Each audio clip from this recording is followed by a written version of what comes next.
So today we're looking at verbs and prepositions, like that one, that one, that one, and that one. So first of all, we're going to look at common mistakes with these. So immediately you can see how you can improve your English. Then we're going to look at various verbs which take prepositions and which don't take prepositions. And at the end we're going to have a quiz. So, are you ready? Let's go. So let's have a look at the most common errors that people make when using verbs and prepositions. So, first of all, here are 9 sentences and they are all wrong. They all have a mistake. So let's look at each one and find out what's wrong. So number 1, I listened a new podcast. When we have the verb listen, we have to put the preposition to. I listened to a new podcast. We could say, I listened to a song. I listened to a speech. I listened to the radio. Every time we use to. So just remember that when you say listen, we always say to. So, sentence number 2. He's already arrived at France. So here, we don't want at, we want in. He's already arrived in France. When we have a country, a city, a region, then we use in. If it was the supermarket or the hairdressers, then we could use at. I arrived at the hairdressers. She's arrived at the greengrocers. We've just arrived at the airport. Okay, but for a city, a country, a region, we're going to use in. Number 3. They called to their friends. They called to their friends. So here, we don't need a preposition. We remove to. They called their friends. They called their friends. I called my friend. I called George, etc. Every time without to. Next sentence. We have all reached to a decision. So here, again, no preposition. We have all reached a decision. I have reached the end of the book. He reached Oxford Street. Every time, we don't put a preposition. Next sentence. How long have you been waiting the bus? Here we need a preposition. We need to put for. We always wait for something. How long have you been waiting for the bus? I've been waiting 20 minutes for the bus. Next sentence. I discussed about the plan for the surprise party with my friends. Now this is a really common error. When we have discuss, we don't put about. So we use about to talk about a subject. What's the subject of something? For example, I talked with my friends about the surprise party. We chatted about the party. But when we use the verb discuss, discuss is always followed by the subject, the topic. So we don't put in about to do that. It doesn't make sense. We have to just leave about, so we just use discuss on its own. So our next sentence. I go to work in bus. Here we've got the wrong preposition. We want to say by. I go to work by bus. I go to work by car. I go to school by taxi. However, when we say walking, then we say on foot. Okay? That's the only exception. Next one. You should ask to your boss. You should ask to your boss. Here, we don't need a preposition. You should ask your boss. We don't say ask to, just ask. You should ask your boss. I think I'll ask the teacher. I'm going to ask Lorraine if she wants to go to the party. So we don't need to, ever. And our next sentence. Are you going to the festival? It depends of the weather. Here we have the wrong preposition. It depends on the weather. Everything depends on something else. So those are our common mistakes in English with verbs and prepositions. So how many did you get right? Maybe let me know in the comments. I'll be curious what's the most common mistake amongst everyone. So now we're going to look at a list of verbs which don't take prepositions. People often want to put a preposition after these verbs, but we don't need to. So, all of the next sentences you will see are correct now. Okay, the last sentences were incorrect. All of the next sentences are correct. So, number 1. I call my best friend Sarah every day. So when we say call, we don't need a preposition. I call Sarah every day. I call George. I call my mum. I call the dentist. I call the doctor. Okay? I call 999. Whatever it is, we don't need a preposition. Next one. I asked him to help prepare the cake. I asked him. I asked him. We don't need any preposition here. Just I asked him. I asked her. I asked George. I asked Sarah. I asked the teacher. I asked the man. Okay, no preposition. Next one. We discussed what we would do if it rained. So here again, no preposition, no about. We discussed what we would do. We discussed the party. We discussed the wedding. We discussed the news. Okay? Next sentence. I answered the phone. So again, no preposition. I answered Sarah's question. I answered the phone, I answered the call. There are not so many things we could answer, but we never put in a to. He told her I was angry. He told her. So no preposition. I told him, we told them, she told me, I told the teacher. So no preposition. And I reached the end of the book. Again, no preposition. I reached the end.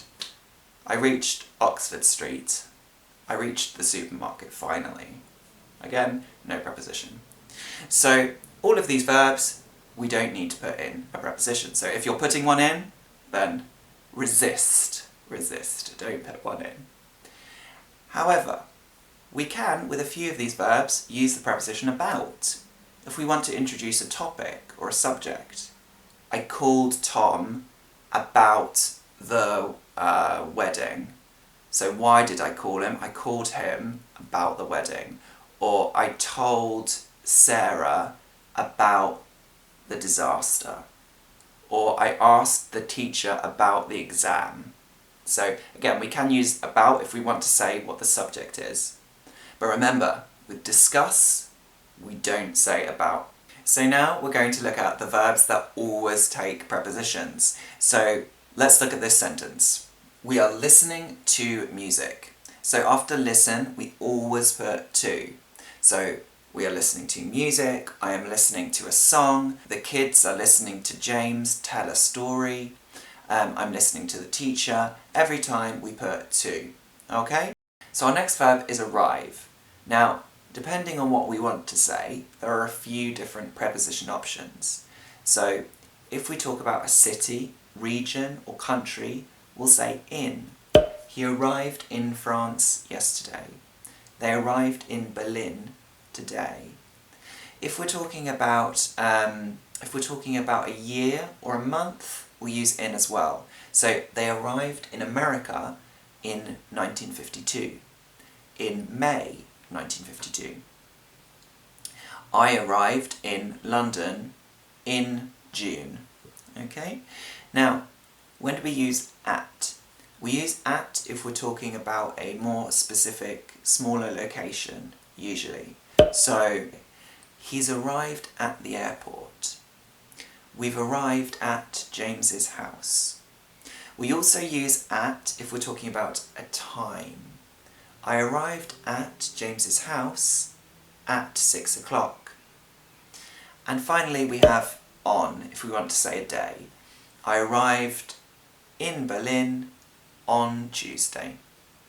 So let's try and use all three.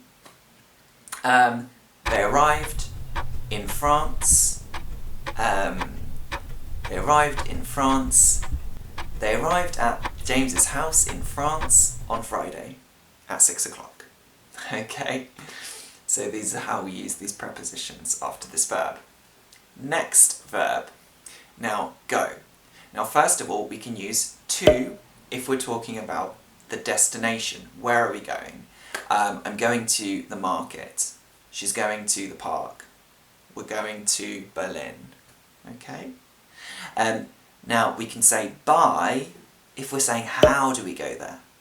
Okay? For example, I'm going to Berlin by plane.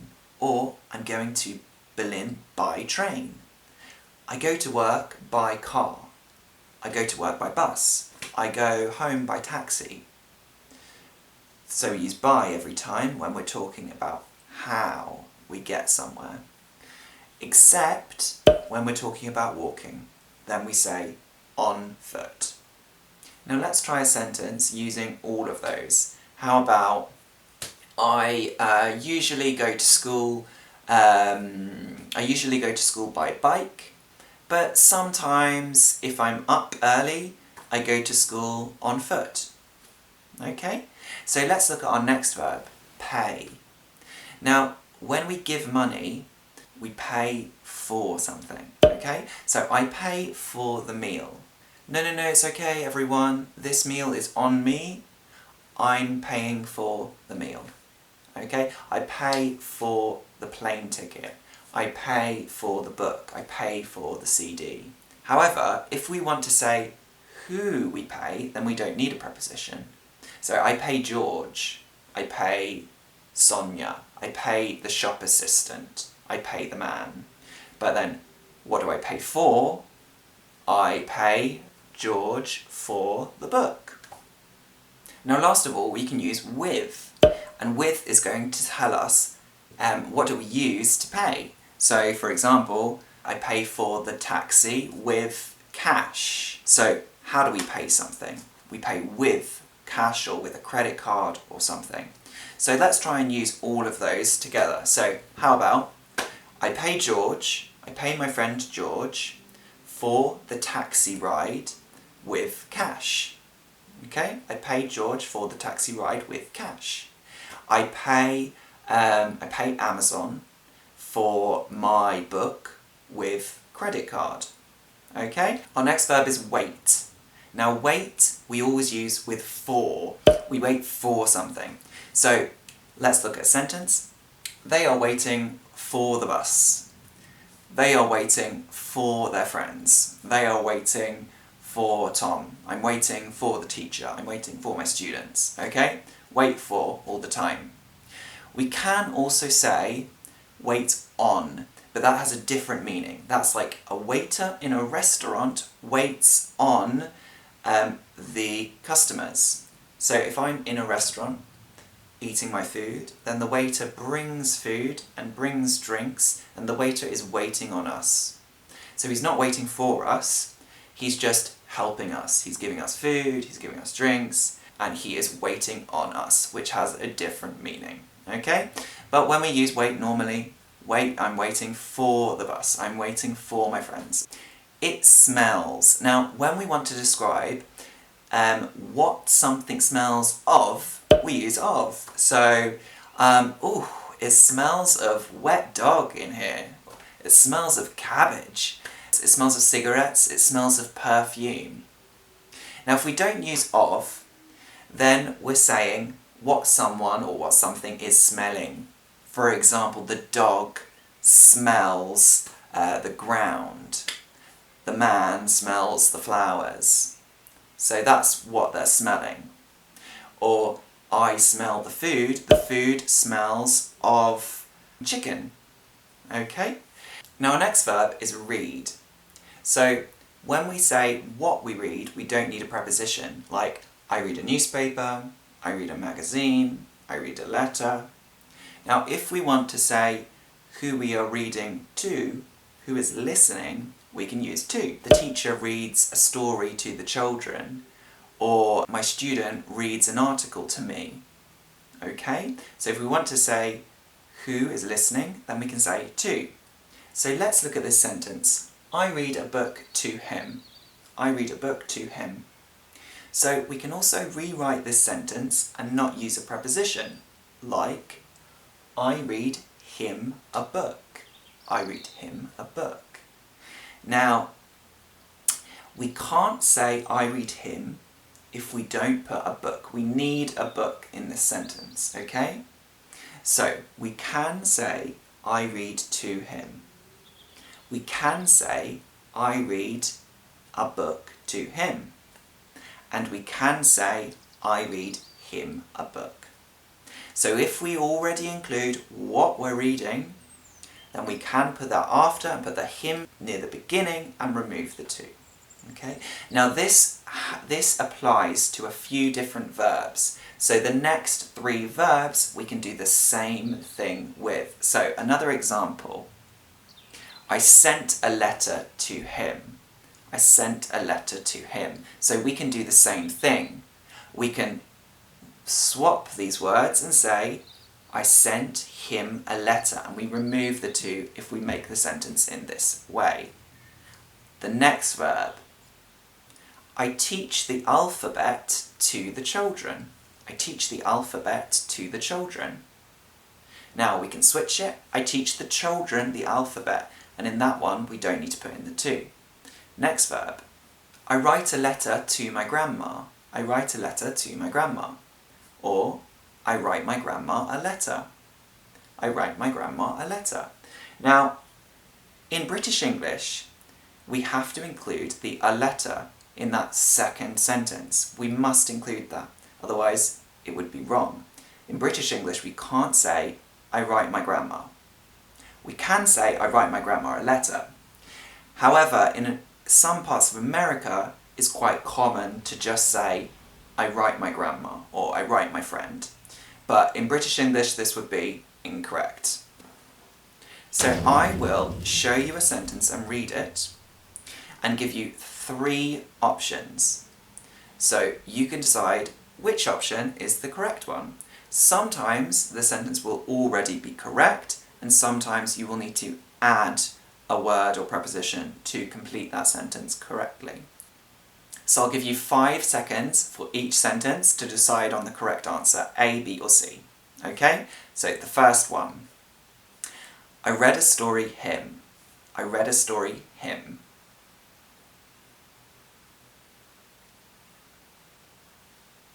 The correct answer is B. I read a story to him. I read a story to him. We need to put in the to in this sentence. Okay, sentence number 2. I read him a story. I read him a story.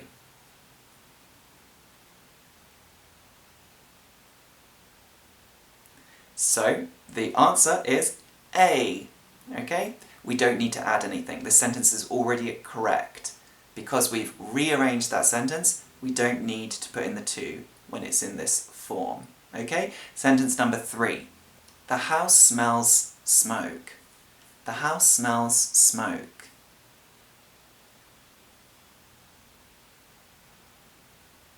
Okay, the correct answer is B. The house smells of smoke. Okay? What does the house smell of? What is the smell like? It smells of smoke.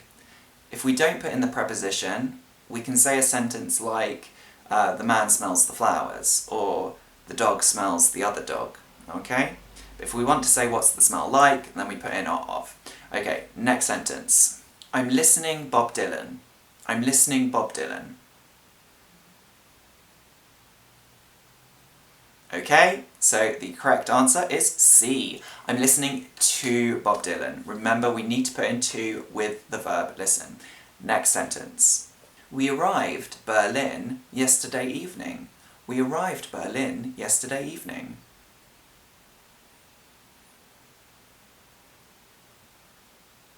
The correct answer is A. We arrived in Berlin yesterday evening. We've got a city. So when it's a city, a country or a region, we put in, the preposition in. Okay, our next sentence. They just arrived Spain 10 minutes ago. They just arrived Spain 10 minutes ago.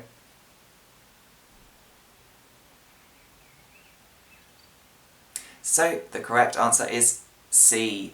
They just arrived in Spain 10 minutes ago. Again, city or country or a region, then we're going to use in. Next sentence. They're going the airport train. They're going the airport train. So, what's the correct answer? The correct answer is A. They're going to the airport by train. So their destination to the airport, and how are they getting there? By train. Okay? And our next sentence. He paid the dinner cash. He paid the dinner cash.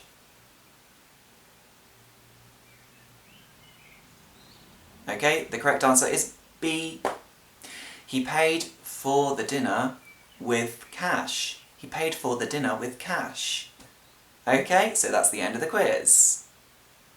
So let me know how many you got correct out of the 8 sentences. Now, that's it for today. If you have any ideas about what you would like me to make for my next video, then let me know in the comments. Also, remember that you can follow me on TikTok and Instagram. Both, I'm always called English with Archie, so easy to find me. And I hope you have a lovely evening, day, morning, and I will see you again soon. Bye!